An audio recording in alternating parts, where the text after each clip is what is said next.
Do you want to stay more focused on the right goals in your life, or even just figure out what the right goals are for you? Do you want clarity? Do you want better work-life balance? Well, you're in the right place. Welcome to Success Through Failure. Welcome to the Success Through Failure podcast, the show that reveals failure as your path to success. You'll listen to intriguing interviews with some of the most successful people on the planet and learn how their failures became a launchpad for success and how yours can too. Here's your host, former Division I All-American wrestler, former Division I head coach, speaker, and personal coach, Jim Harshaw. Welcome to another episode of Success Through Failure. Today, I bring you Jon Gordon. I've had tons of amazing guests on this show, well over 100 now, billionaires, astronauts, professional athletes, world-renowned entrepreneurs, and they've shared their insider secrets for success. They've offered everything from top book recommendations to success hacks to action items that you can use today to see results immediately. If you're like me, you love this kind of stuff. And if you're like me, you want to get the Cliff Notes, or I guess these days they call them the Spark Notes. Well, you can get access to the action plans from your favorite guests, like Spartan Race founder Joe DeSena from episode 27, or Navy SEAL Mark Devine from episode 45, or maybe fitness guru Tony Horton from episode 85, plus other amazing tips and tactics to help you get clear on how to get from where you're at to where you want to be. I put all this in one place because you're busy and you want to get what you need quickly so you can move on with your day. Here's what I want you to do.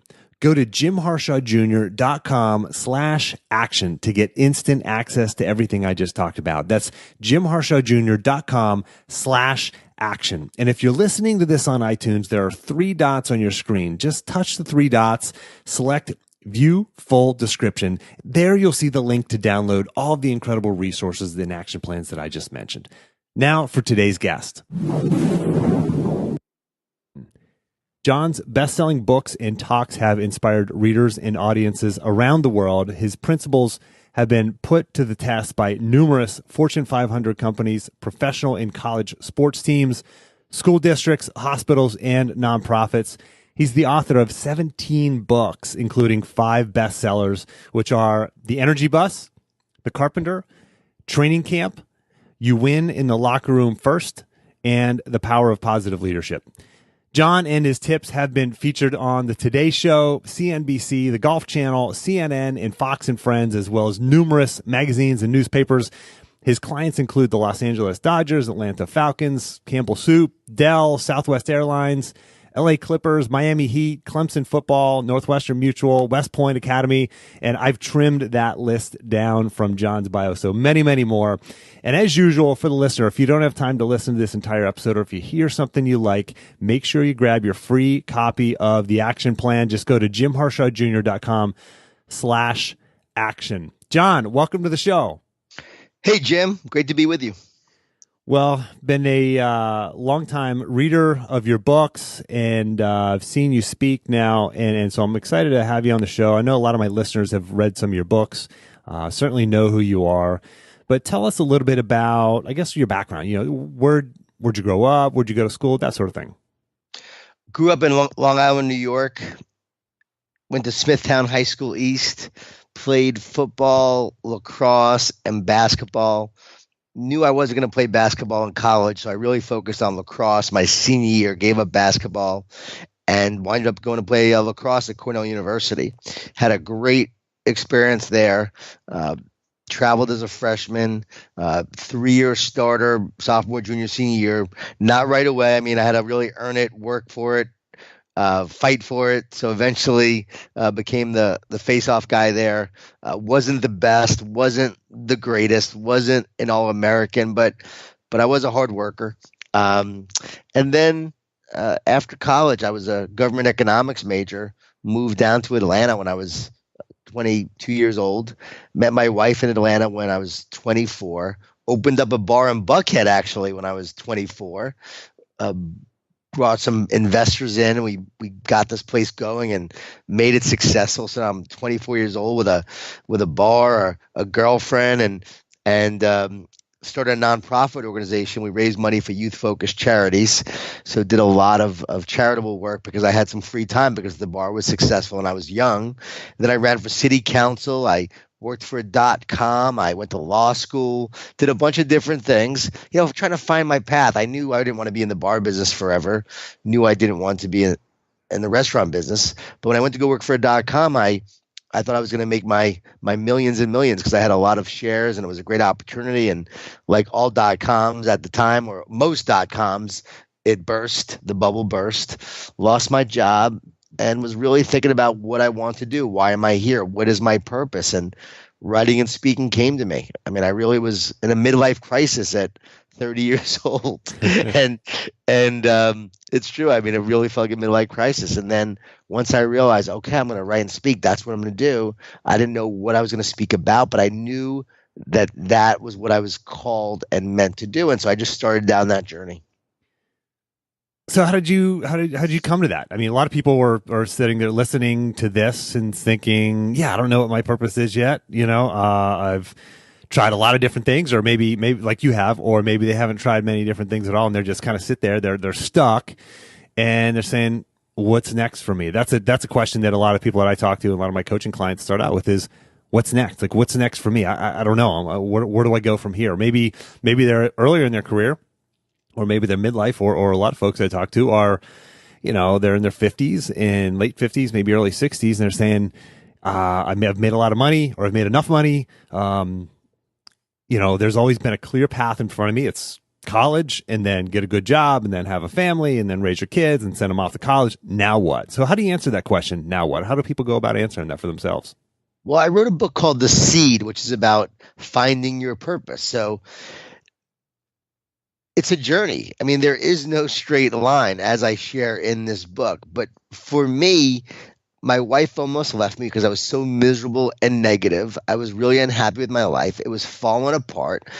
And I remember just honestly getting on my hands and knees for the first time and praying and just saying, "God, why am I here? What is my purpose?" I'm not saying that everyone should do that, but that was what happened for me. And writing and speaking came to me in that desperation, in that prayer, in that moment of saying, "Why am I here? I know I'm here for a reason. I know I have a purpose. What is that purpose?"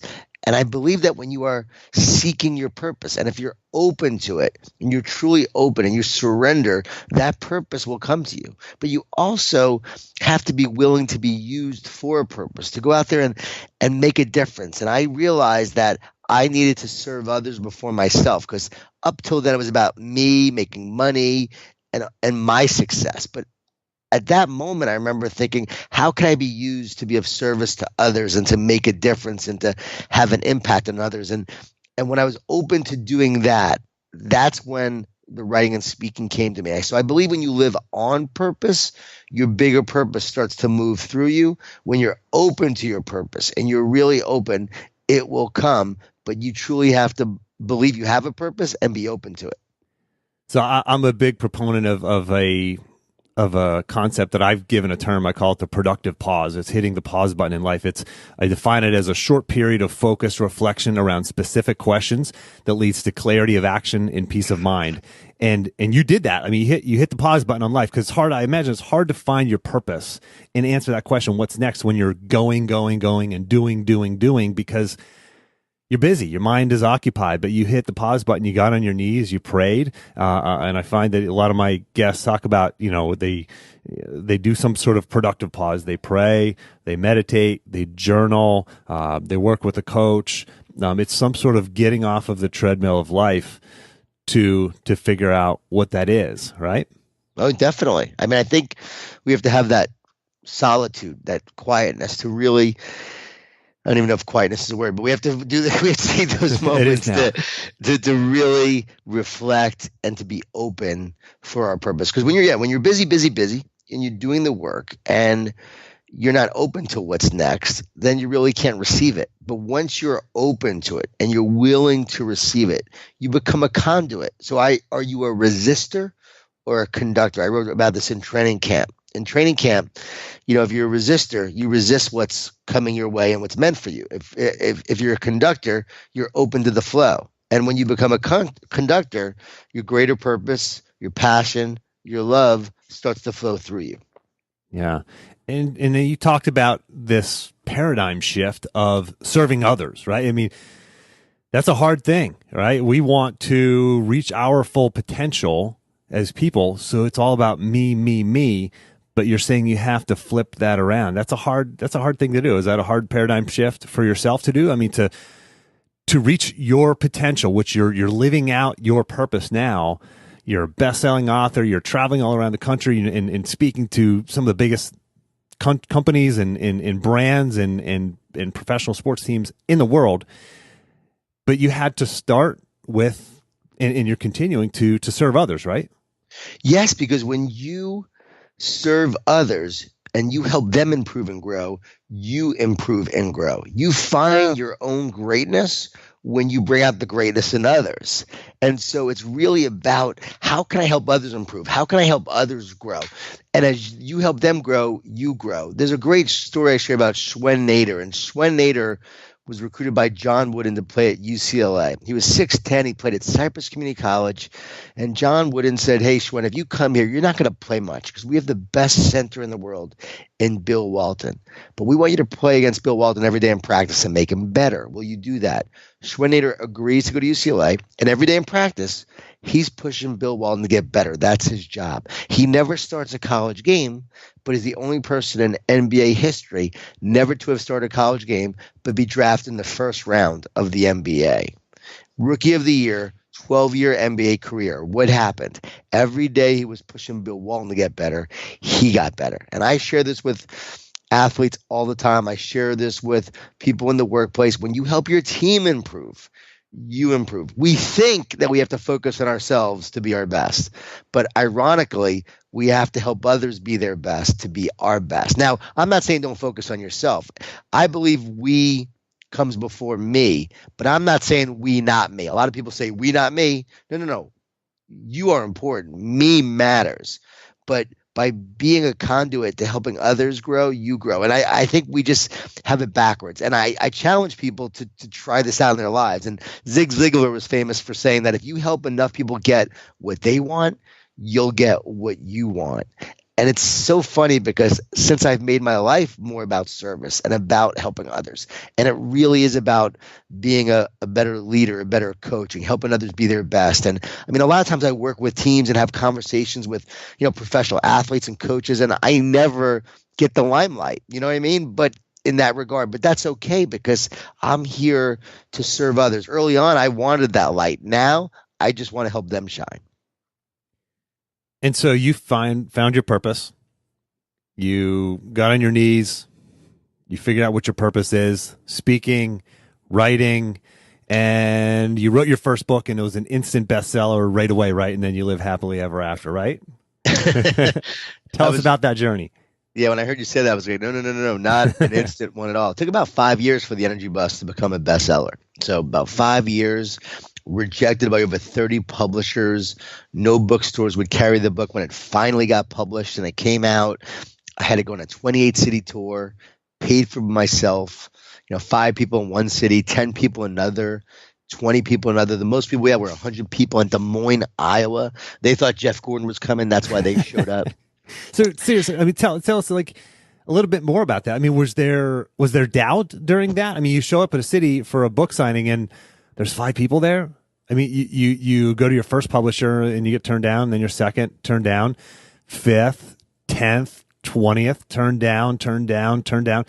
I mean, was there doubt there? Was there, what am I doing wrong? I mean, what was that experience like?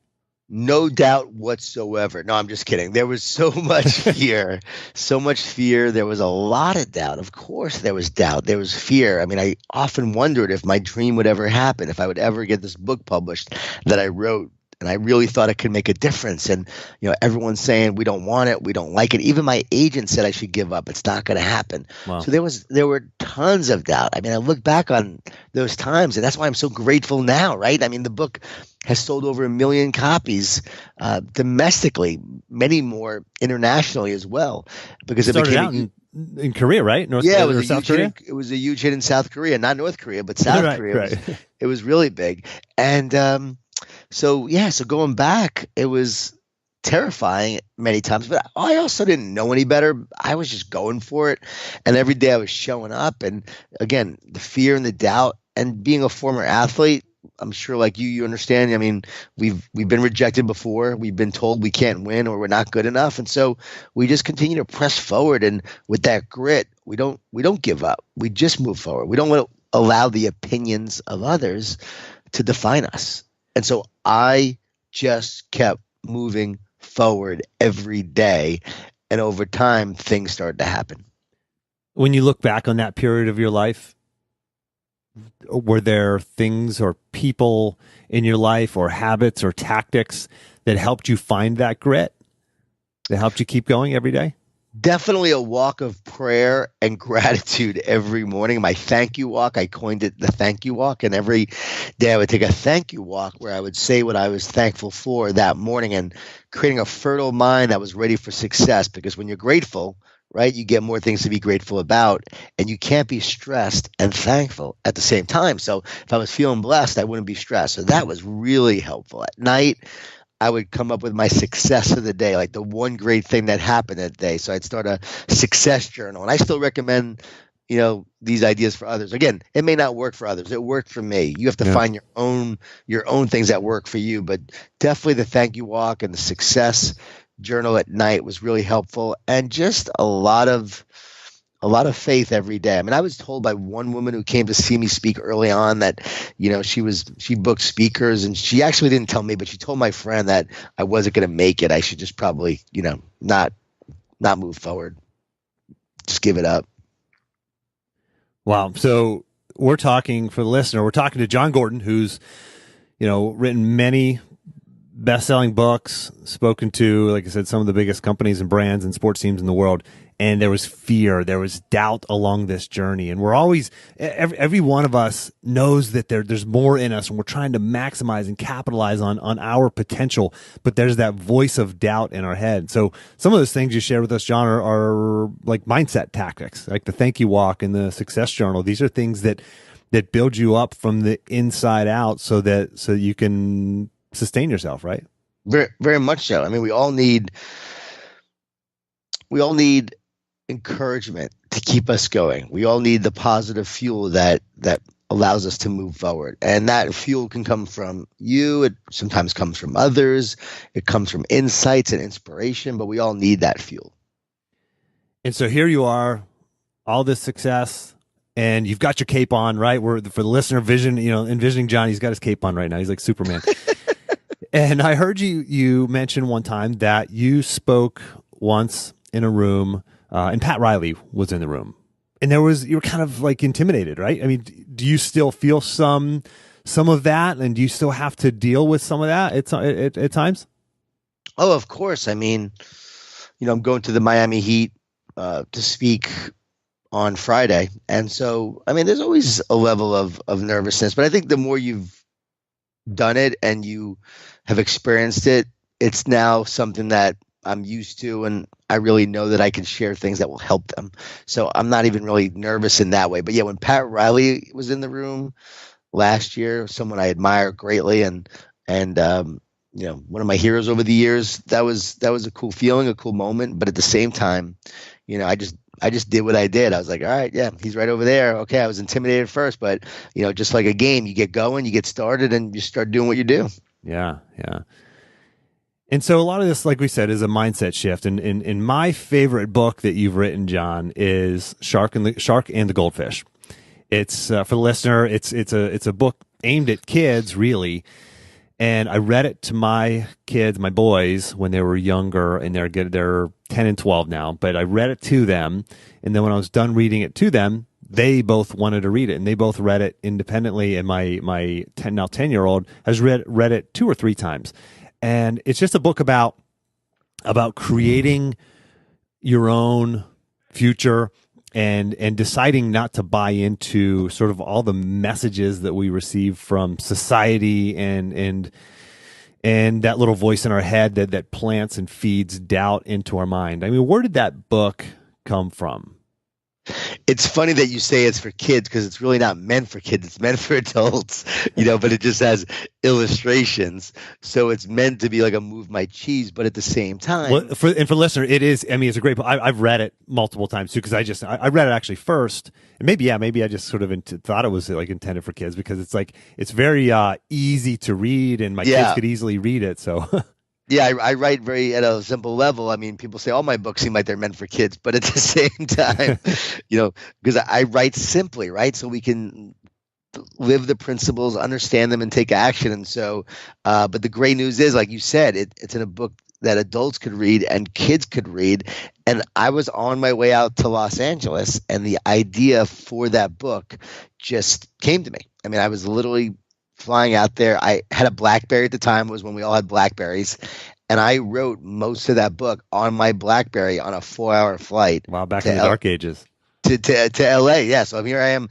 It was pure inspiration. And I just started writing it and typing it up on my BlackBerry and had like the gist of it. And then I went back, sent it to myself, went to the computer, and then really started to fill in some of the details. But I had the core of the book on that 4-hour flight. It was a really cool experience about, the fact that we could be goldfish and wait to be fed, or we could be sharks and we can go find food. And that when change happens, which we will all experience change, we can embrace that change or we can resist it. And those who resist it get crushed by the wave.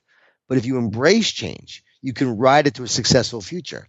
And how you move forward and how you create positive outcomes through change really all has to do with your perception, your mindset, and how you look at change, whether you choose faith or fear.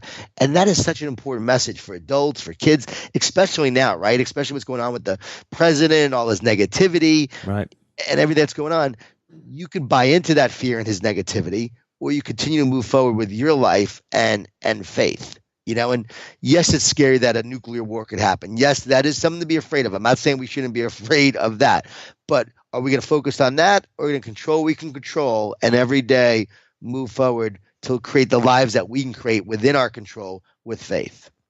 How do we do that? I mean, you hit the nail on the head. I mean, we live in an environment, I think right now, I'm not a big proponent of making sort of broad generalizations about society today, but I think we do live in a moment, certainly these last few months or a year or so, there's a lot of polarity in our society and a lot of struggles, I mean, I live in Charlottesville, Virginia, and there was the protests and, a lot of polarization around that. How do we, I don't know if avoid it is the right term, but how do we live with it and deal with it and still work to become the best versions of ourselves?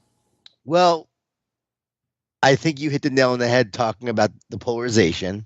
Never before have we seen it in real time and real life and so obvious. I think it's always been there, but now it's come out of the dark. And I actually think it's a good thing.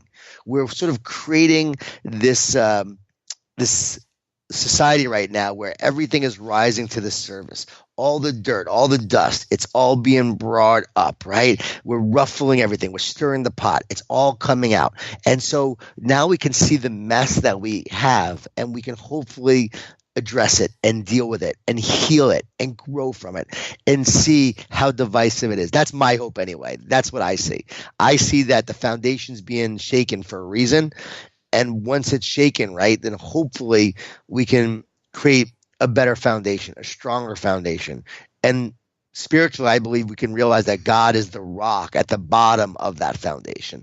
And the only way we're going to come together as people in a society is by recognizing that we are one. We truly are one. And that the enemy, the devil, wants to divide and separate. And that's what happens and causes us to look outside. And the more you look outside, you see differences. But if you look inside to your soul, to your oneness, to who you are in your heart and soul, you realize that that you are a soul, that you are a human being, that there's no differences between you and anyone else at the soul level. And the more you realize that, then you could start to approach each other in a different way, a different mindset and shift. So anyway, that's my hope, is to see that we are one, that we are not separate, and stop letting the media, stop letting the president even, create a language that is divisive, and start living in such a way where you bring people together and you unite and you be the change you wish to see. It's the only way we're going to see change happen.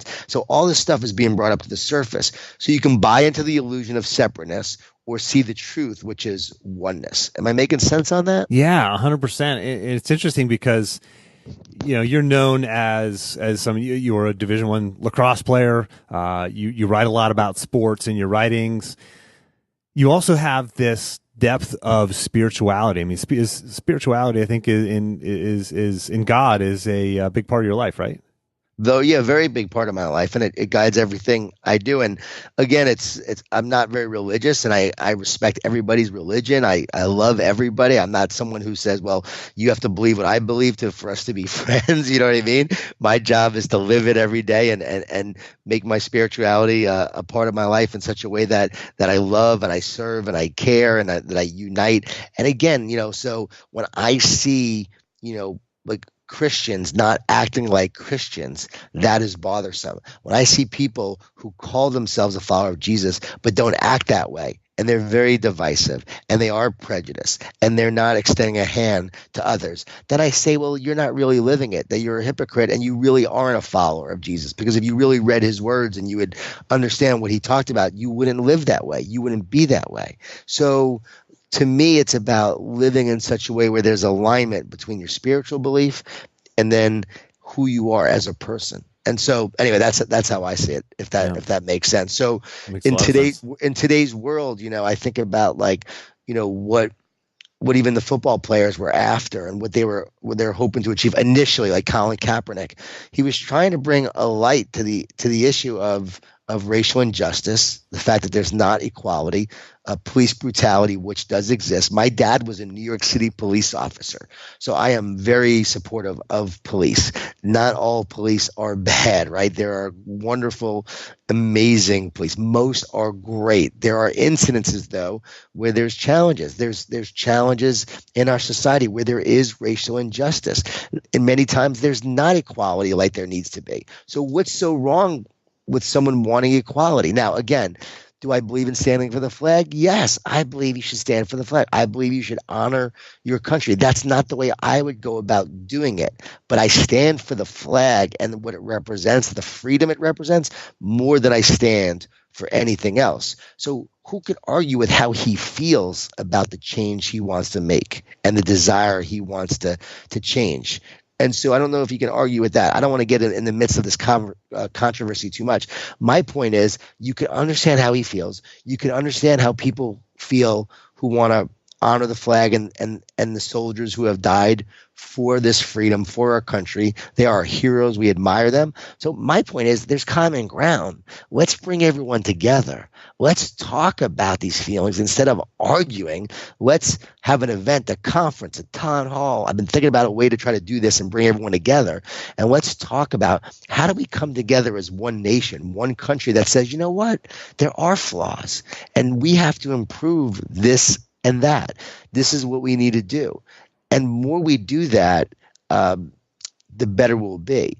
Unfortunately, there are people on both sides that feel that there's no common ground and they just want to fight for their agenda. I think we need to fight for an agenda that everyone could benefit and everyone can win.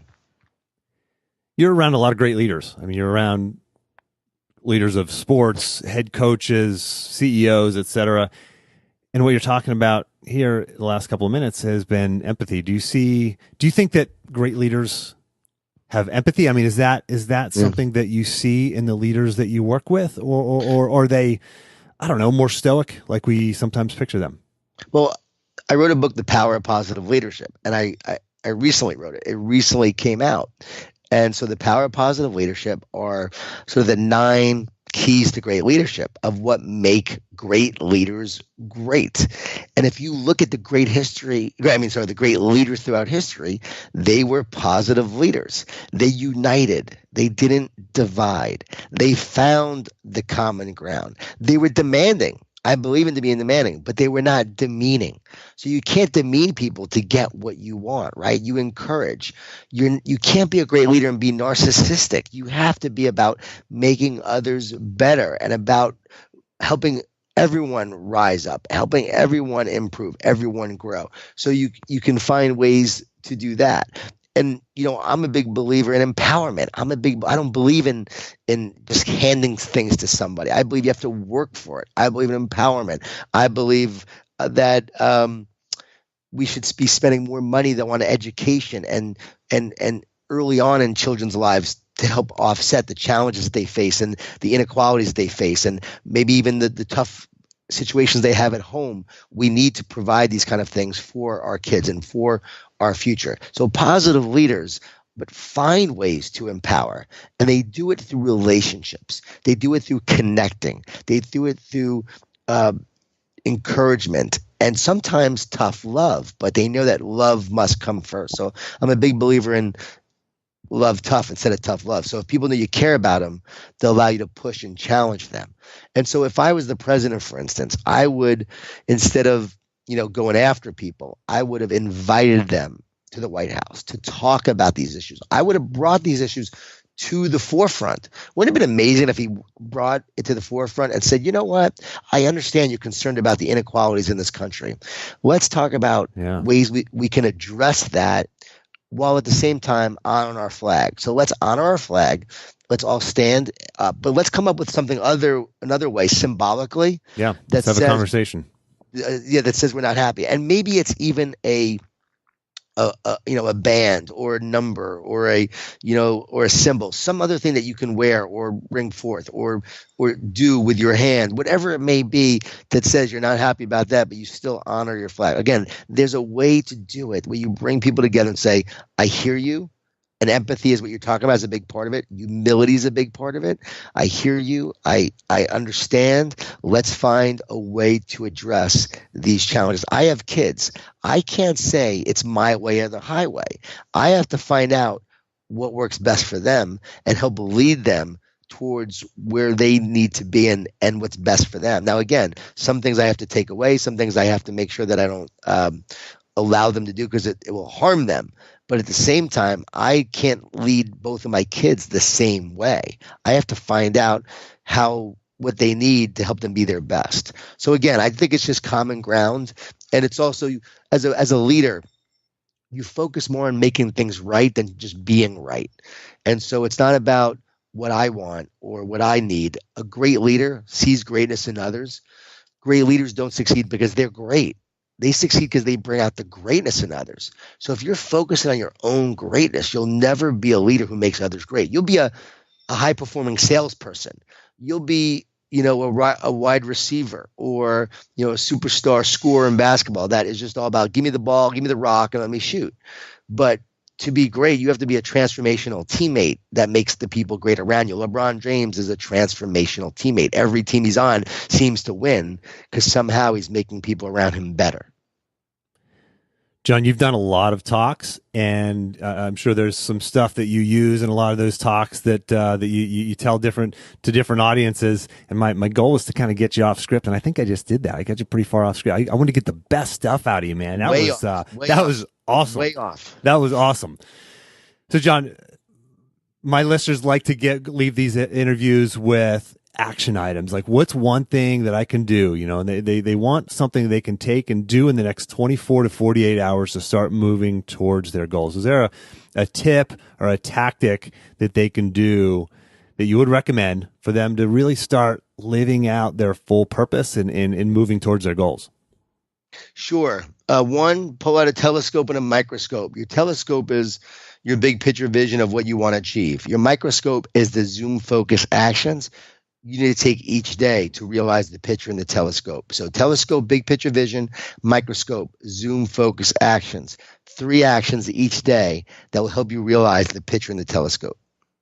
Excellent. And How about a tool? I mean, you're a busy guy. You're traveling all the time. You've got a lot of things, a lot of balls in the air, a lot of, speaking engagements and books, et cetera, going on, coaching, people that you're, I think, one-on-one, at least talking to or working with. How do you manage all that? Maybe you have a tool or a tactic or a technology, or maybe it's not a technology that you use to help you kind of balance it all and stay productive, stay focused. Manuka honey. Manuka honey, Manuka. Manuka honey is antiviral, antibacterial, and it's key to keeping yourself healthy on the road. It's amazing. It works incredible. Good. I haven't heard that one. It's expensive, but it's good. All right, I'm going to look it up. And for the listener, I'm going to have all these tips and tactics, everything we're talking about here in the action plan. And Jon, one more question. Outside of your own books, and I'm going to have links to all your books for the listener. We'll have a link to Jon's Amazon page where you can look and find all of his books that he's talked about and others that he hasn't talked about here in the action plan, jimharshawjr.com/action to get those. But Jon, if you could recommend a book that's not one of your books, what would you say? What would you recommend? Well, my good friend Erwin McManus just wrote a book called The Last Arrow, and I just read it. It's amazing. It just came out. Highly recommend that. Also recommend Roma Downey just wrote a book called Box of Butterflies. It won't come out till March, but it's one of the best books I've ever read. She was in Touched by an Angel, and it's amazing. I mean, I just love it, and I just shared it with my wife, and she's reading it now, and it's incredible. I had an advance copy, and it's really great. Excellent. So for the listener, I'll have links to those, and at least the second one, I'll have the name and title, et cetera, there for you in the action plan. Jon, take a minute to promote yourself. Where do we find you, follow you, and learn more about you? Just, JonGordon.com, JON Gordon.com, or Twitter at JON Gordon11, JON Gordon11, and Facebook and Instagram is at JON Gordon11 as well. So I'm always posting different inspirations and so forth, and trying to help people stay positive through these negative times. Yeah, no kidding. And for the listener, there's more than one Jon Gordon out there in the world, as you might imagine. But if you Google Jon Gordon, JON Gordon, you will certainly find Jon pretty quickly. There is the saxophonist, Jon. Yeah, probably a few others out there too. So, Jon, thanks so much for making time to come on the show. Hey, Jim, I appreciate it. Thanks so much. And thanks for taking me way off course, but I enjoyed it. That was good. We got some good stuff out of you, some really good stuff. And for the listener, until next time, take the time to get clear on your goals and embrace failure as a stepping stone on your path to success.